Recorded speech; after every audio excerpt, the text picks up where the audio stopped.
¿Qué iniciativas prevé poner en marcha su Gobierno ante la constante destrucción de la industria asturiana? El Consejo de Gobierno defiende la industria asturiana es tan evidente como que el sol sale cada día. Eso es lo primero. Pero voy a hacerle una precisión, señor Ripa, porque creo que está desactualizado de datos. Lo primero, la industria asturiana en estos momentos está viviendo un periodo de recuperación de actividad y de empleo. Pero no lo digo yo, no son sensaciones subjetivas del consejero de Industria o del Gobierno o del presidente. Son datos objetivos, repito. Por ejemplo, junto con el sector de la construcción, quiero recordarle que el paro registrado en el sector industrial ha caído un 16,3%. Es una de las caídas que duplica, además, la caída a nivel nacional del paro en el sector industrial, que fue algo superior al 8%. Quédese con este dato. Pero si no se queda solo con el del paro y vamos a la actividad, le digo que en marzo el crecimiento interanual de la actividad industrial en Asturias fue del 10,6%. Pero en abril, comparando con abril del año pasado, es más del 60%. En una comunidad, por cierto, que recordará, fuimos capaces de salvar el sector esencial industrial cuando en otras comunidades no fueron capaces de hacerlo, entre otras razones, por una buena negociación que adoptamos con la delegación de gobierno. Y por último, ¿cuál es el objetivo que tenemos en relación a la industria? Que se lo decía ahora, para nosotros Asturias sin industria no tiene futuro y por eso exigimos y somos un gobierno que defiende la industria. Es aprovechar los fondos europeos para transformar nuestra industria y actualizarla al siglo XXI. Señor Barbón, los datos son tozudos. Hace 50 años había en Asturias 110.000 empleados en el sector secundario y según la EPA, estamos ahora en 53.600, del 30% del peso que tenía la industria en esa época, estamos en el menos del 14%. Evidentemente estamos en mejor situación que la pandemia, pero miramos la evolución.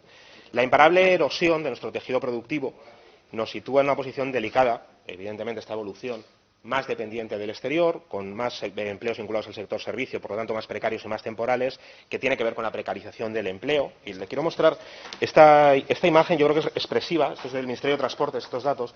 En azul refleja las zonas que han perdido población desde el año 2001, en naranja las zonas que han ganado. Si ves, todo el Levante, las ciudades costeras de Andalucía, Baleares, Madrid, gana población, es todo el resto, y especialmente el noroeste, el que la pierde. Esto es 2001-2019. Le quiero mostrar también los datos más recientes, 2018-2019, de este informe del Ministerio de Transportes, donde las zonas que ganan población son las mismas y las que pierden, Asturias, Cuenca, Linares, Mérida, Cádiz. Esto es la situación actual de pérdida de población, ¿no? Y esto tiene que ver con una tendencia que para nosotros es clara, y que es que los centros económicos de este país están absorbiendo empresas y después población que va a trabajar allí a costa de periferias territoriales. Cada año se está agrandando esta distancia entre estos centros económicos y Asturias y este declive no se frena. Hay una tercera España periférica, industrial, rural, pero también de ciudades medianas, que ve cómo marchan jóvenes y empresas en un camino que solo es de ida, no es de ida y vuelta, solo es de ida. La atracción de empresas y personas, en su mayoría jóvenes, por parte de estos centros económicos les permite también resistir bien las crisis económicas y acelerar la recuperación. Y por contra, nos encontramos con un declive económico, emigración, vaciamiento, fractura demográfica. ¿Y qué quiere decir esto? Quiere decir que necesitamos políticas de Estado para frenar estas desigualdades, para frenar que unos centros económicos se engrandezcan a costa de unas periferias que pierden población, que pierden industria, que pierden empleo.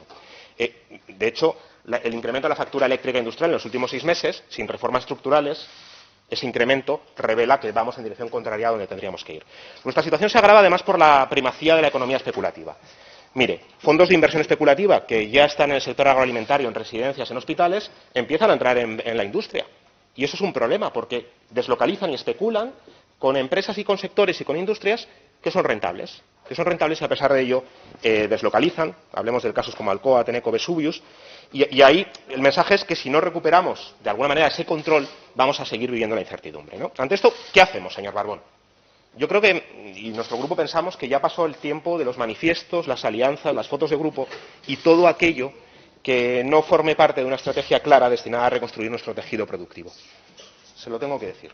Nosotros, cuando decidimos no unirnos a la Alianza por la Industria, nos parecía que había un acuerdo vacío, carente de políticas concretas, y nos tememos que lamentablemente el tiempo nos está dando la razón. La Alianza no ha fructificado en una estrategia industrial compartida, ni tampoco ha servido para presionar a Madrid al máximo nivel. Se anunció que habría reuniones al máximo nivel entre Pedro Sánchez y el presidente asturiano y no hemos pasado de un intercambio protocolario de emails entre funcionarios. No hemos pasado de un intercambio protocolario de emails entre funcionarios. Eso ha sido el resultado de la Alianza por la Industria.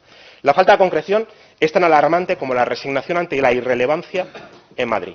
Y el Gobierno asturiano es el único que tiene las herramientas políticas, diplomáticas y legislativas necesarias para imponer las demandas ante el Gobierno central. Nosotros podemos presionar, podemos apoyar, podemos acompañar, pero es el gobierno asturiano el que debe hacerse valer y velar por los intereses de los asturianos y asturianas. Es imprescindible, por tanto, alzar la voz.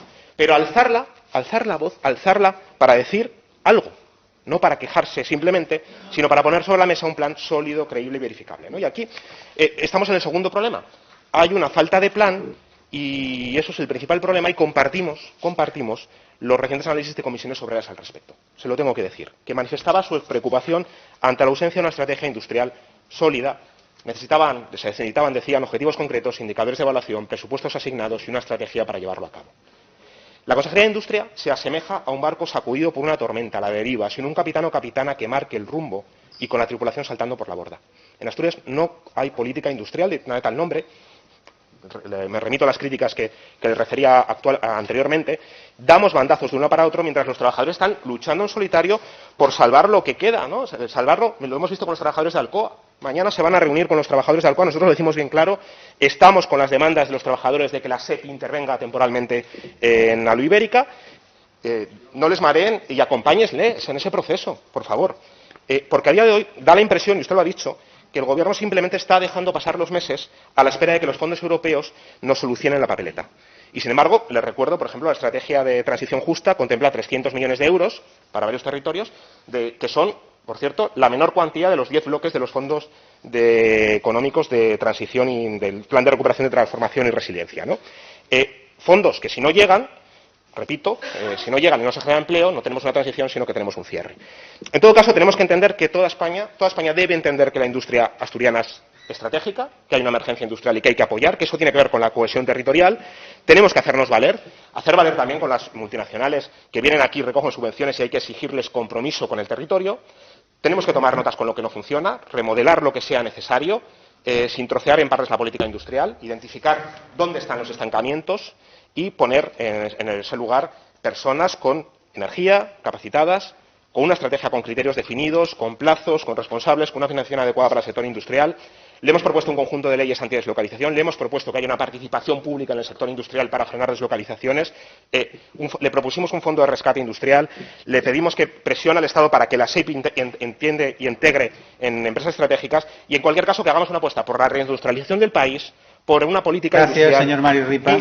Por un cambio, digamos, una financiación del sector público en ese sentido. Yo le escuché a usted decir las pérdidas desde hace 50 años del sector industrial asturiano. Claro, como todo el mundo y como toda España, porque hay economistas en esta sala y sabrán como nadie que el proceso de terciarización de nuestra economía evidentemente ha tenido una transformación y un impacto en el sector industrial de toda España. Fíjese, yo le he escuchado a usted y le estoy contestando a la afirmación que usted hizo. Usted no me corrigió ninguna de las dos afirmaciones que hice. El descenso del paro en Asturias, en el sector industrial, que es pujante, junto con el sector de la construcción, 16,3%, ni tampoco me ha dado otros datos distintos al inicio, a la rehabilitación de la actividad industrial, como le di, ¿no? Un 60% interanual en el mes de abril. Es un dato real. Yo le doy datos objetivos, usted no me ha contestado, yo le contesto al suyo. Hago un análisis de España, de la evolución industrial desde hace 50 años y del proceso de terciarización de nuestra economía, como las economías occidentales, por otro lado, es lo habitual.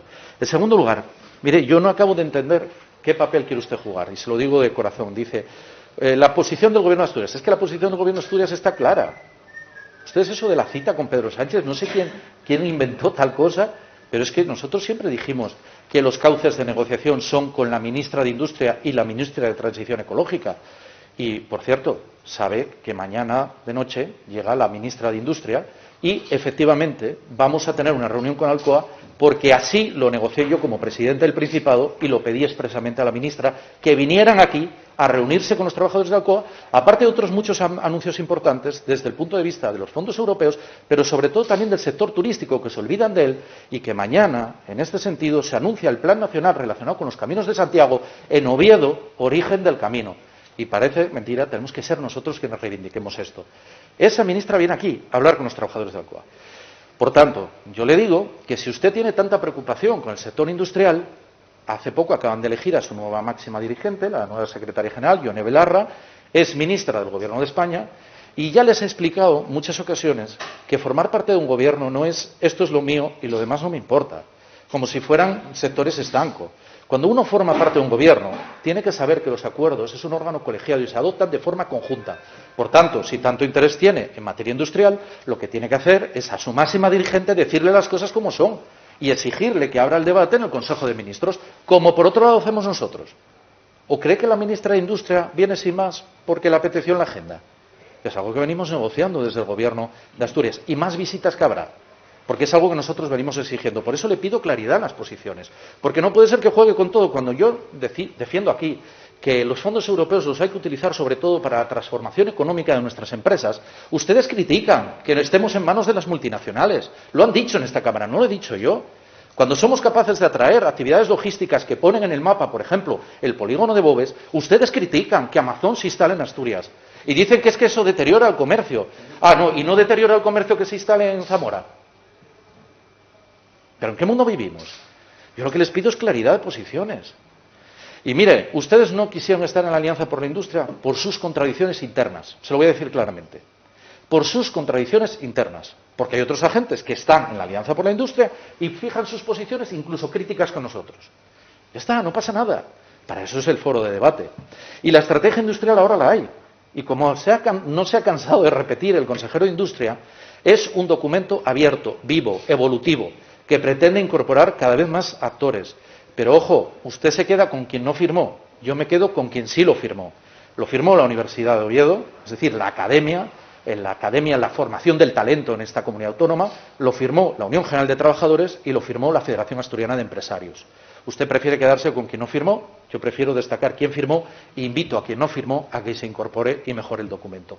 Y sobre el tema presupuestario, que dices que no hay consignación presupuestaria. Claro, porque eso se pacta en los presupuestos, así que le invito desde ya que esa estrategia industrial la aterricemos en los presupuestos de Asturias para el año 2022 y que ustedes abandonen la actitud de bloqueo y construyan en positivo. ¿Qué le parece? Pongamos a trabajar en ello.